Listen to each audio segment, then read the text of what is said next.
Hello दोस्तों, जय हिंद। पिछले वीडियो में हमने संवेग के बारे में पढ़ा था।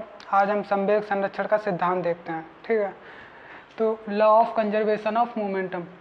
ऐसा निकाय जिस पर कोई बाह्य बल ना लग रहा हो उसके लिए निकाय का कुल संवेग नियत रहता है। दूसरा, निकाय का कुल संवेग संरक्षित रहता है। तीसरा, कि किसी भी वस्तु का टक्कर से पहले का संवेग टक्कर के बाद के संवेग के बराबर होता है। ठीक है, पहली लाइन में बोल रहा था कि बाह्य बल ना लग रहा हो, यानी कि जो नेट फोर्स है वो जीरो होना चाहिए। नेट फोर्स क्या होना चाहिए? जीरो। नेट फोर्स होना चाहिए जीरो। न्यूटन के दूसरे नियम से हमने संवेग से रिलेटेड फार्मूला पढ़ा है कि संवेग परिवर्तन की दर बल के बराबर होती है। संवेग परिवर्तन की दर बल के बराबर होती है, तो del P upon del T is equal to force. अब यहाँ पे जब फोर्स ज़ीरो हो जाएगा तब हम इसको लिखेंगे del P upon del T is equal to zero. और जब इस टी का मल्टीप्लाई जीरो से करेंगे तो डेल पी बराबर हो जाएगा जीरो। डेल पी हो जाएगा ज़ीरो। डेल पी को हम P2 माइनस P1 लिख सकते हैं या P final minus P initial. अंतिम संवेग माइनस प्रारंभिक संवेग होगा ज़ीरो के बराबर। तो इसको हम लिख सकते हैं PF, ये F मतलब फाइनल, और माइनस हो जाएगा PI is equal to zero. P final minus P initial, यानी कि अंतिम संवेग और माइनस प्रारंभिक संवेग इज इक्वल टू ज़ीरो। तो ये एक दूसरे के बराबर हो जाएंगे, तो हमको मिल जाएगा PI बराबर PF, यानी कि अंतिम संवेग प्रारंभिक संवेग के बराबर होगा। किस निकाय के लिए? ऐसा निकाय जिसमें कोई भी बाहरी बल ना लग रहा हो। बाहरी बल जीरो, अंदर कितना भी फोर्स लग रहा हो उससे कोई मतलब नहीं, बाहर से कोई फोर्स ना लग रहा हो। जैसे इसके लिए हम एक एग्जांपल लेते हैं कि मान लिया कि हमने एक गोला है जिसका मास हमने m1 ले लिया। ठीक है, एक गोला और है जिसका मास हमने m2 ले लिया। ठीक है, इसको हमने नाम दे दिया ब्लू, इसको हमने मान लिया ग्रीन। ये ब्लू और ग्रीन प्राइमरी कलर है। ठीक है, और हमने मान लिया कि जो ये m1 वाला जो द्रव्यमान का गोला है ये u1 वेलोसिटी से गति कर रहा है। ठीक है, इसकी वेलोसिटी हमने ले ली है u1, और जो m2 द्रव्यमान का गोला है ये u2 वेलोसिटी की मतलब गति कर रहा है, तो u2 वेलोसिटी हो जाएगा इसका। दोनों एक ही दिशा में गति कर रहे हैं। जब ये दोनों गोले आगे आपस में जाकर टकराएंगे, पहली बात तो ये जब आपस में टकराएंगे कब? जब u1 बराबर u2 होगा तब टकराएंगे। अगर हम u1 बराबर u2 कर देंगे तो ये कभी भी नहीं टकराएंगे, क्योंकि जितना दूरी इन दोनों में शुरू में होगा उतनी दूरी वो हमेशा बनी रहेगी अगर ये दोनों बराबर चाल से चलेंगे। और अगर हम u2 ग्रेटर देन u1 कर देंगे तब भी ये नहीं टकराएंगे कि u2 तो पहले ही इससे बहुत आगे है। अगर ये तेज चलेगा, ये धीरा चलेगा, तो ये तो और आगे निकल जाएगा। लेकिन तीसरी कंडीशन है u1 ग्रेटर देन u2। अगर हम u1 ग्रेटर देन u2 कर दें, u1 ग्रेटर देन u2, जब ये m1 ब्लू गोला है जब ग्रीन गोले से ज़्यादा स्पीड में चलेगा तो ये आगे जाकर आपस में टकराएंगे। जब ये आगे आपस में टकराएंगे, मान लिया ये यहाँ पे एकदम कोलिजन हो रहा है इनका, ये आपस में यहाँ पे टकरा रहे हैं, तो न्यूटन के तीसरे नियम से हमने पढ़ा है कि जब दो वस्तुएं एक दूसरे से टकराती है तो दोनों वस्तुएं एक दूसरे पर समान फोर्स लगाती है, समान बल लगाती हैं। तो मतलब कि जो ब्लू गोला है, एक हो गया ग्रीन, ब्लू गोले द्वारा ग्रीन पे लगाया गया बल और ग्रीन गोले द्वारा ब्लू पर लगाया गया बल बराबर होगा।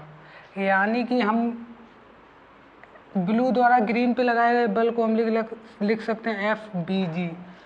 ये बराबर होगा ग्रीन गोले के द्वारा ब्लू पर लगाया गया बल, तो हो जाएगा FGB। डायरेक्शन चेंज होने के कारण हम यहाँ पे माइनस का चिन्ह ले लेंगे, सिर्फ डायरेक्शन चेंज है। ये एक आइसोलेटेड सिस्टम है, इसके बाहर कोई भी बल नहीं लग रहा है। ये फोर्स लग रहा है ये इन दोनों का आंतरिक फोर्स है, बाहर से इनके ऊपर कोई फोर्स नहीं लग रहा है। ठीक है, अब देखते हैं हम टक्कर के बाद का संवेग। जब ये दोनों टक्कर के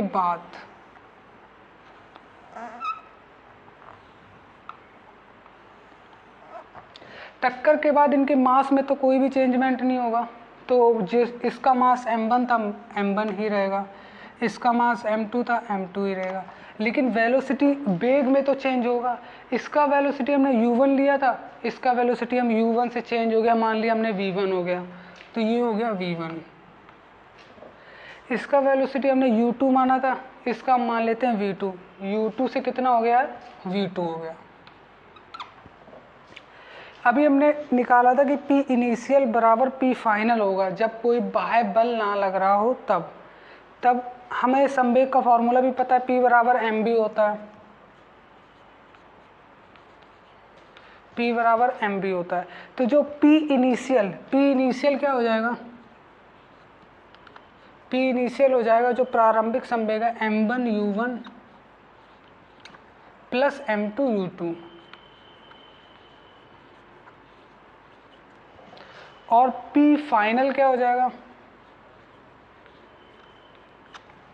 P फाइनल हो जाएगा m1 v1 plus m2 v2,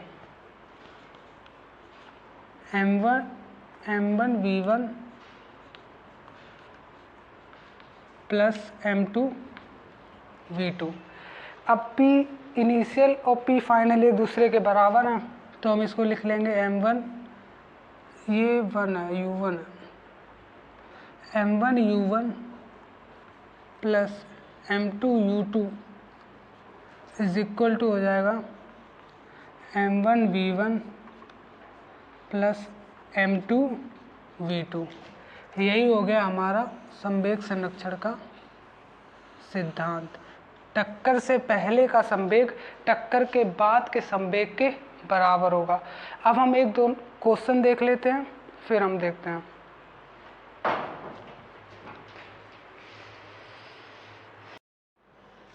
ठीक है, अब आइए हम एक क्वेश्चन देखते हैं।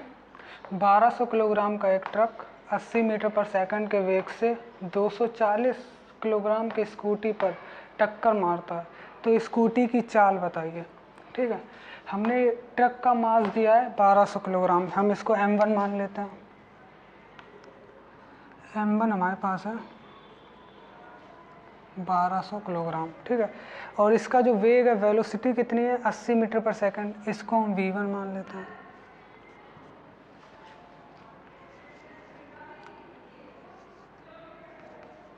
अस्सी मीटर पर सेकंड। ठीक है, इतने वेग से ये 200 किलोग्राम के स्कूटी पर, मतलब जो स्कूटी का मास है वो हमारे पास 240 किलोग्राम है, इसे हम m2 से ले लेते हैं।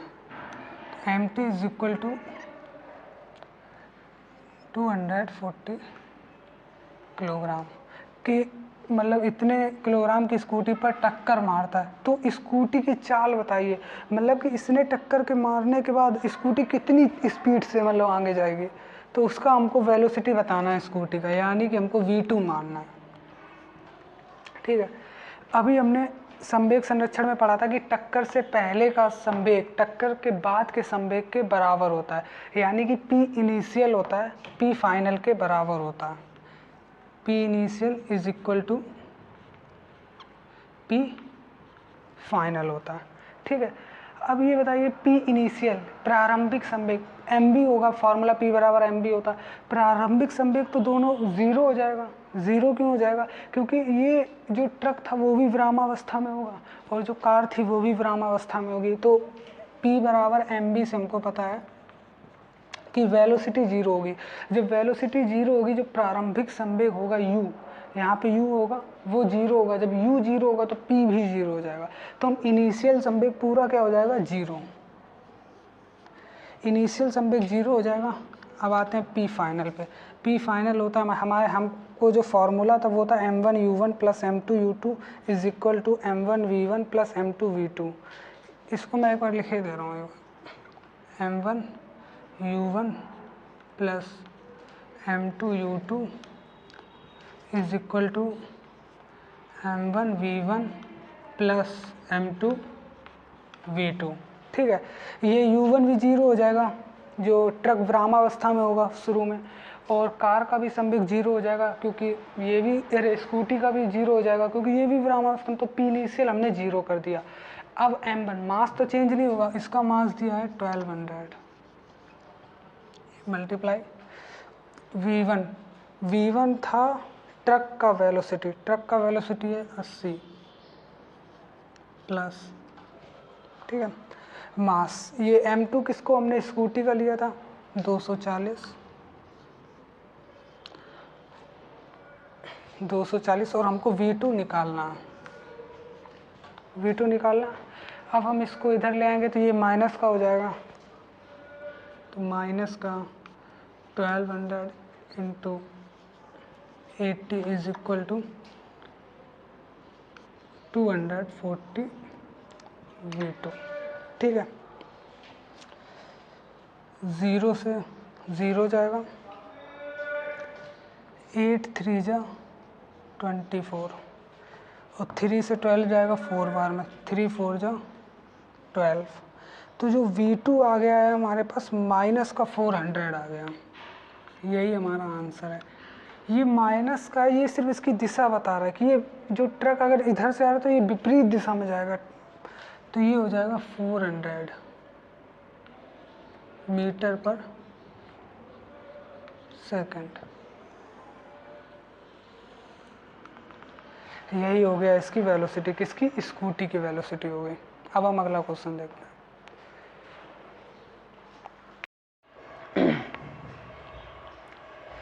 अब हम एनसीईआरटी का एक और क्वेश्चन देखते हैं। 100 किलोग्राम शांति की किसी तोप द्वारा 0.02 किलोग्राम का गोला दागा जाता है। यदि गोले की नाल मुखी चाल 80 मीटर पर सेकंड है तो तोप की प्रतिक्षेप चाल क्या होगी। ठीक है, तो हमने जो तोप का द्रव्यमान है वो हमको 100 किलोग्राम दिया है, तो इसको हमने M1 से लिख लिया। तो M1 बराबर हो गया हमारे पास 100 किलोग्राम। ठीक है, और गोले का द्रव्यमान हमको दिया है 0.02 किलोग्राम, तो इसको हमने ले लिया M2 से।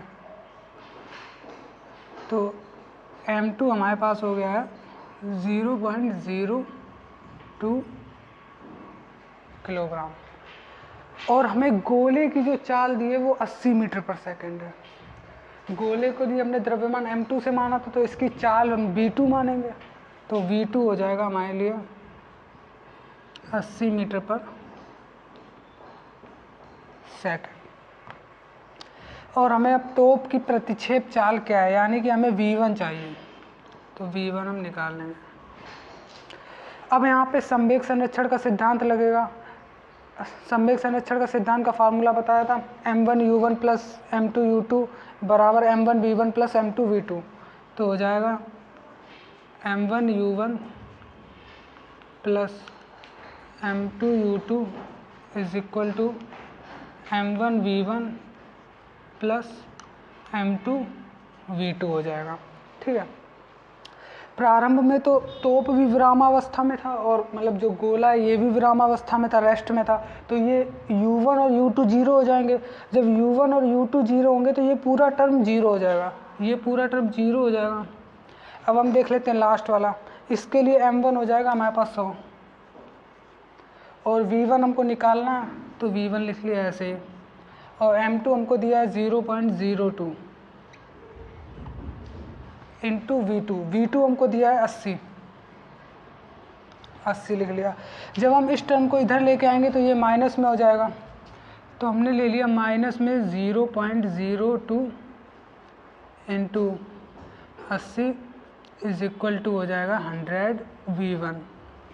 ठीक है, एक ज़ीरो से एक ज़ीरो गया, जब हम 8 और 2 की मल्टीप्लाई करेंगे तो हो जाएगा 16।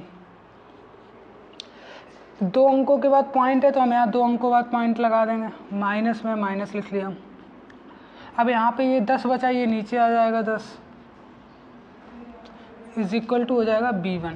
ठीक है, जब हम इस जीरो को काटेंगे तो एक जीरो यहाँ पे भर जाएगा पॉइंट के बाद में, क्योंकि जब हम इसको 10 को ले जाएंगे तो ये 10 की पावर -1 हो जाएगा, -1 हो जाएगा तो एक जीरो बढ़ेगा। हमारे पास अंक 2 है तो एक जीरो बढ़ा दें तो हम V1 हो जाएगा हमारे पास माइनस का 0.016 मीटर पर सेकंड। यही हमारा आंसर हो गया। और यदि हमें प्रतिक्षेप चाल लिखनी है तो हम माइनस का चिन्ह नहीं लगाएंगे, प्रतिक्षेप चाल हो जाएगा